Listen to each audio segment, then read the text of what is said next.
Hi guys, my name is Nathan. So if you have not been living under a rock, I'm sure you have noticed the extremely high temperatures that we've been facing over the past couple of months or even about a year.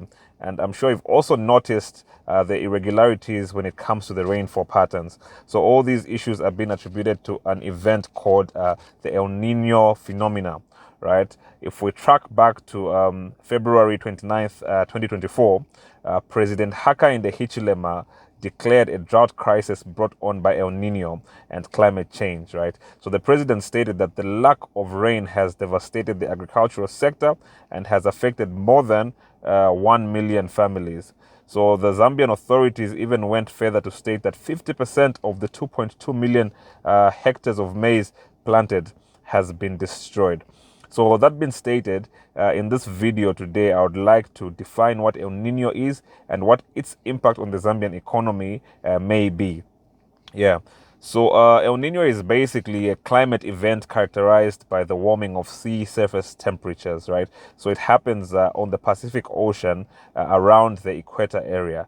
So it has the potential to influence worldwide weather patterns, altering the likelihoods of floods, droughts, heat waves, and even cold spells in other regions of the earth, right? It's a heavy contributor to the rising global temperatures. So if you've noticed, most of the El Nino years feature among the warmest on record, right? So if we talk about the context of Zambia with this current El Nino event happening, it has posed several economic challenges on our country.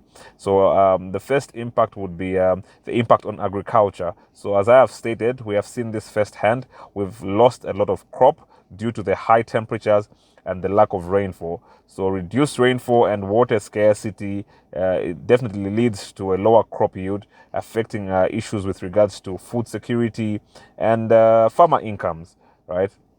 So when you talk about food security, this might likely lead to issues of food shortages, right? Food shortages lead to higher food prices.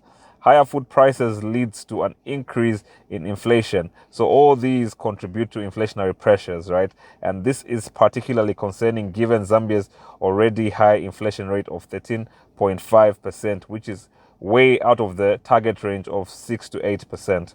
So the other issue may be an issue with regards to electricity generation.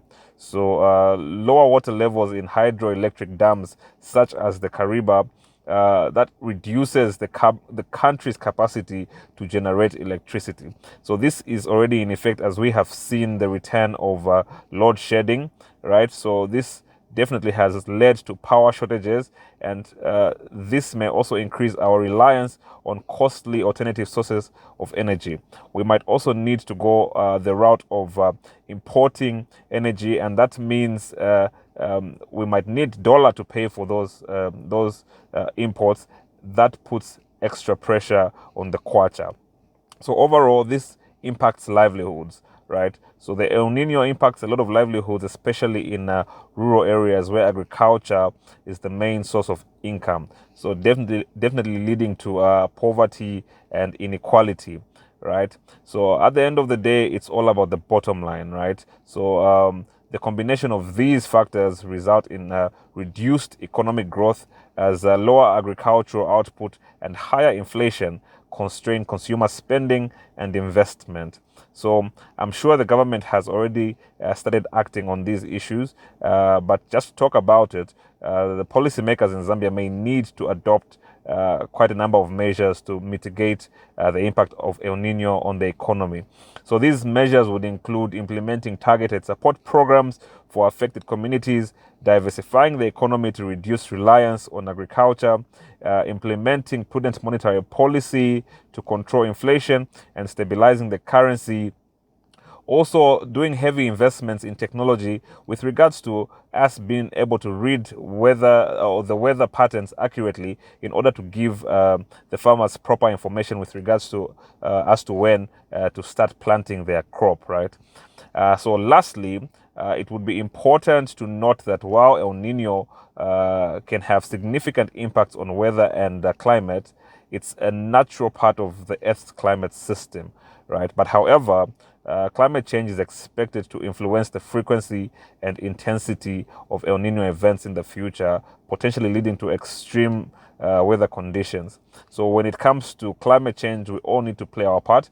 We have seen the government actively playing a part in addressing the issues of climate change with reducing, not reducing, actually removing duties on equipment such as solar equipment. We also even saw CEC, right, issue out a green bond in order for them to raise funding for them to invest in more cleaner sources of energy.